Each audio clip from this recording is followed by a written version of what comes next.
Queria começar por agradecer o acolhimento que nos dão o Sr. Engenheiro Fernando Albuquerque, que aqui não está, mas está a sua mulher. A Casa de Mateus é realmente um local muito apropriado para testemunhar este convênio, este acordo que é estabelecido entre três importantes universidades portuguesas.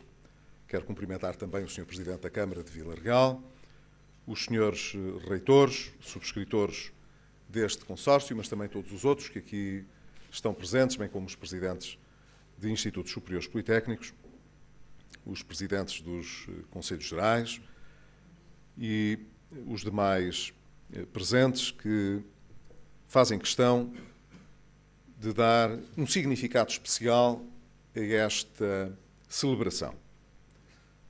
Creio que foi aqui, justamente na UTAD, com a presença já na altura do Presidente da Comissão de Coordenação Regional, que aqui também está presente, da Região Norte, que o reitor da UTAD mencionou esta intenção de se vir a celebrar um convênio, um consórcio, entre estas três universidades, a Universidade do Minho, a Universidade do Porto e a Universidade de Trás-os-Montes e Alto Douro.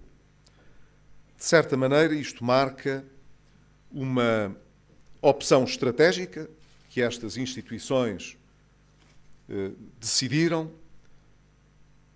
de partilhar o futuro de uma forma complementar, pensarem não apenas os apoios que podem procurar no quadro do Portugal 2020, mas também aquilo que é a opção pelo seu crescimento, pelo seu desenvolvimento, pela sua estratégia de diferenciação, fazê-lo de uma forma partilhada, em conjunto.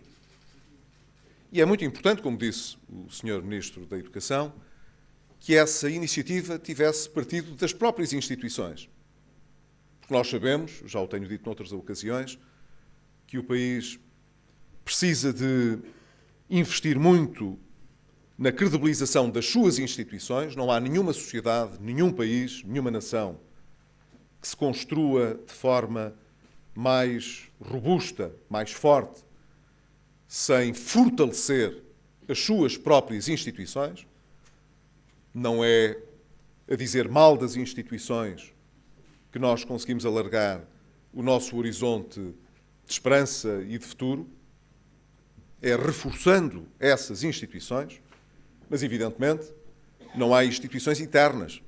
As instituições têm um contexto em que nascem e se desenvolvem e só ganham um lugar no futuro na medida em que tenham capacidade para se reformar, para se adaptar às circunstâncias e para se poderem projetar no futuro.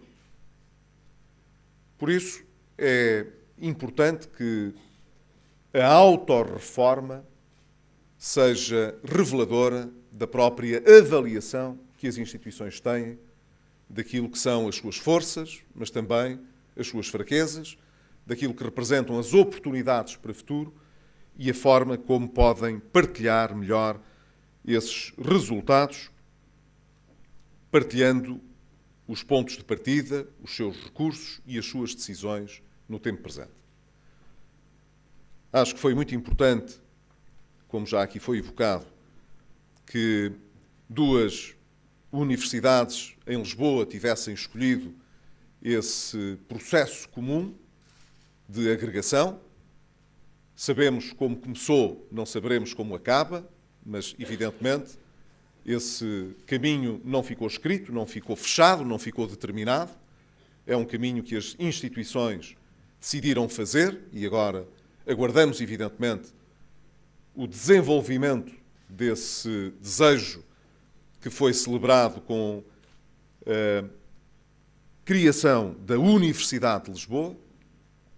E agora estamos aqui a testemunhar uma vontade também autónoma de três importantes universidades que se instalam no norte do país e que têm, sem dúvida nenhuma, muito a ganhar em trabalhar em conjunto. Creio que o referi na altura do pré-anúncio desta intenção, as universidades precisam de competir entre si. Mas não podem ser todas iguais. Se quisermos replicar um modelo fechado de universidade, acabaremos numa situação de monopólio.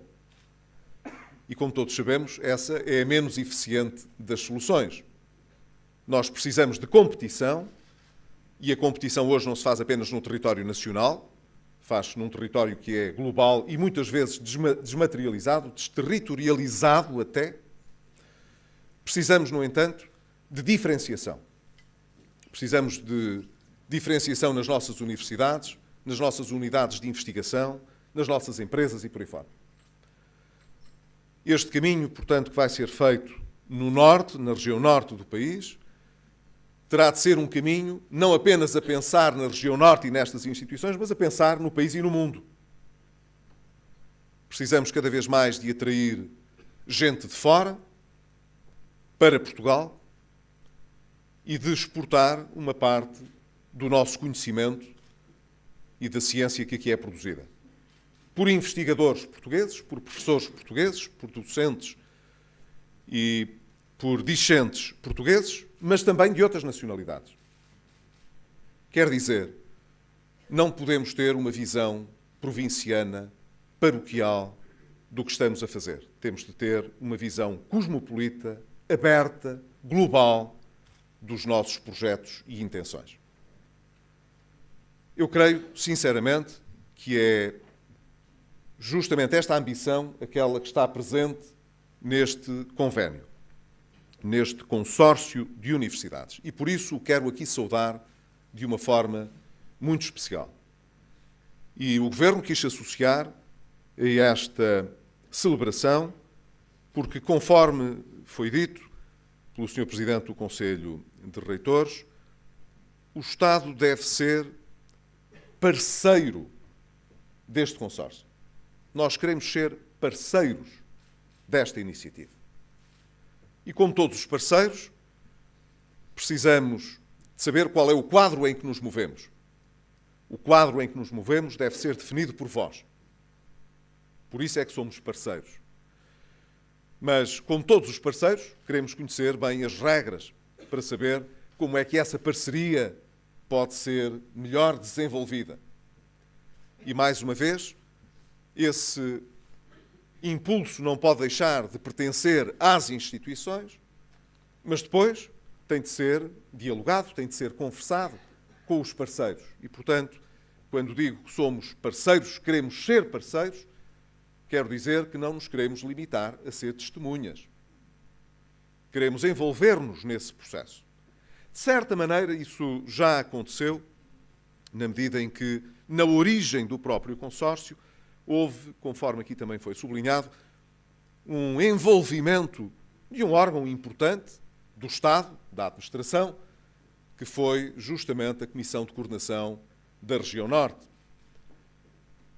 Mas é natural que o Ministério da Educação, o Ministério das Finanças, outras áreas sectoriais que podem ser importantes para o desenvolvimento deste consórcio, desde logo a economia, possam necessitar de um envolvimento maior para que aquilo que se pretende, que é, de certa maneira também, a partir da universidade, envolver as instituições da área empresarial, da área económica, da área cultural, criar aqui, portanto, um movimento de difusão, mas também um movimento abrangente que possa incluir outras instituições, outras entidades, seja o mais bem-sucedido possível.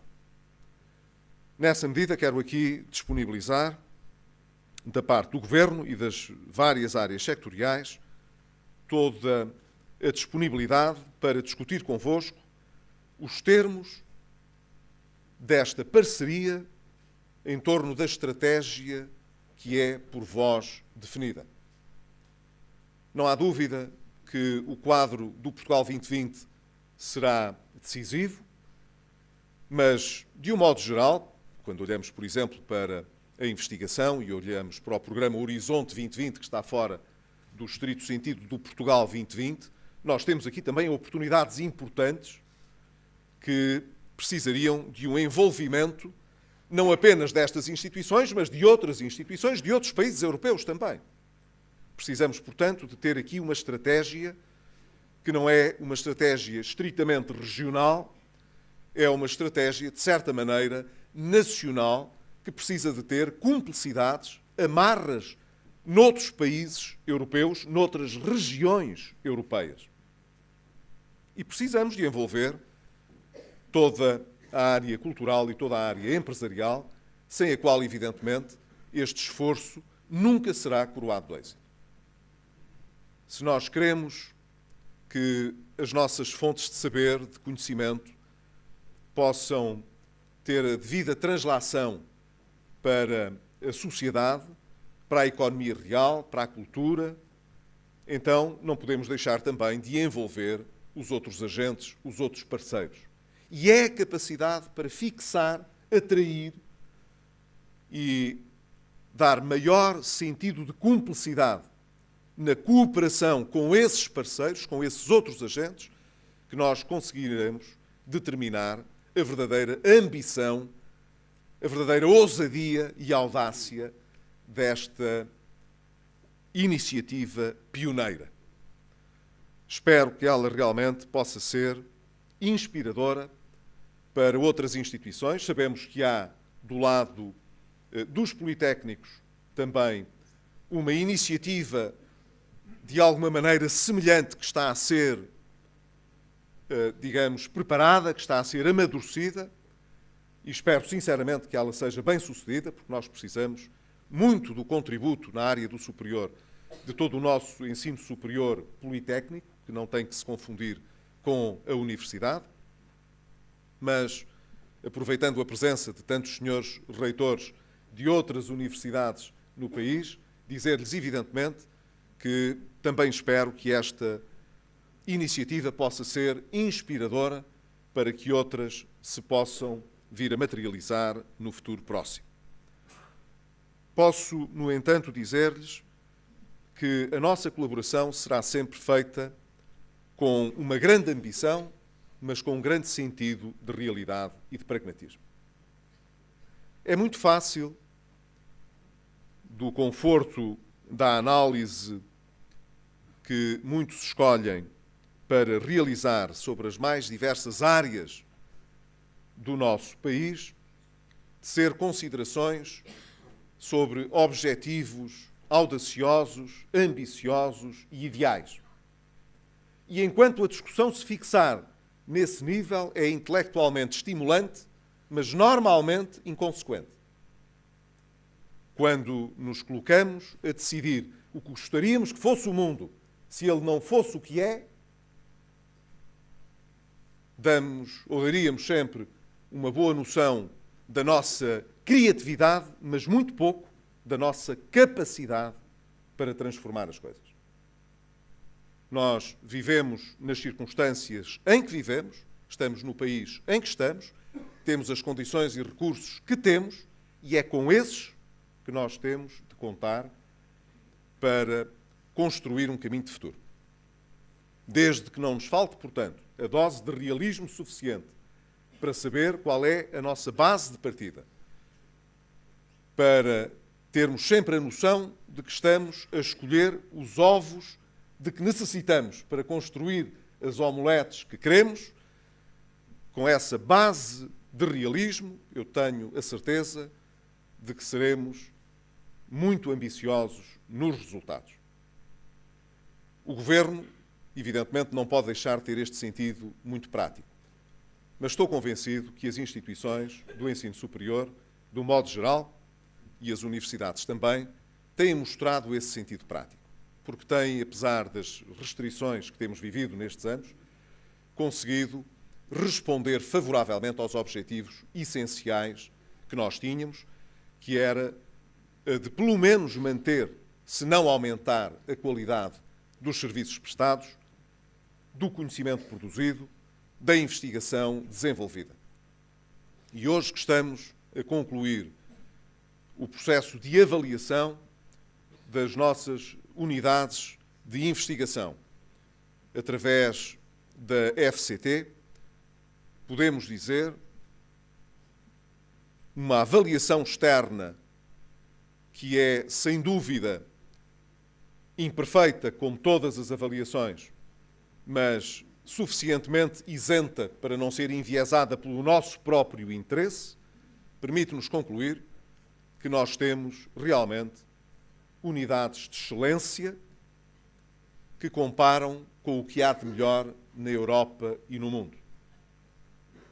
E não podemos deixar de canalizar os nossos melhores recursos para que este tipo de instituição, de plataforma, de unidade, possa merecer o apoio sensível que lhe possamos dar. E com isso estaremos, penso eu, a estimular todos os outros a aperfeiçoar os seus padrões de excelência. Não precisamos, portanto, de criar aquilo a que se chamam os incentivos negativos, que às vezes também fazem falta. Basta-nos, muitas vezes, criar os incentivos positivos. Porque, como eles não podem estar à disposição de todos no momento zero, todos estarão interessados em poder aceder-lhes se conseguirem atingir os padrões que são considerados de referência. O país que estamos a construir em conjunto, instituições privadas, instituições públicas, é um país e uma sociedade com mais exigência, com mais ambição e, portanto, com condições de chegar a resultados ainda mais ambiciosos que nos permitam pensar num futuro com mais prosperidade, com mais progresso e depois, como é do domínio da política e das opções que cada um tomará, mas que julgo não será muito diferente em função das múltiplas diferenças políticas que possam existir na nossa sociedade, que possa ser mais justo e mais livre. Julgo que não haverá aqui distinções de natureza partidária que me impeçam de considerar que esta seria uma conclusão bem partilhada por praticamente toda a gente. Mas para podermos lá chegar, temos de começar por bases como estas que estamos hoje aqui a lançar. Portanto, os meus parabéns aos senhores reitores, aos conselhos gerais e a todas as entidades que pertencem a estas instituições, pelo passo que decidiram hoje dar e que ele seja realmente inspirador e que seja um passo, como aqui disse, a pensar não apenas na região norte, mas a pensar no país e a pensar no mundo, porque é isso que nós queremos, com certeza, a partir de Portugal. Muito obrigado.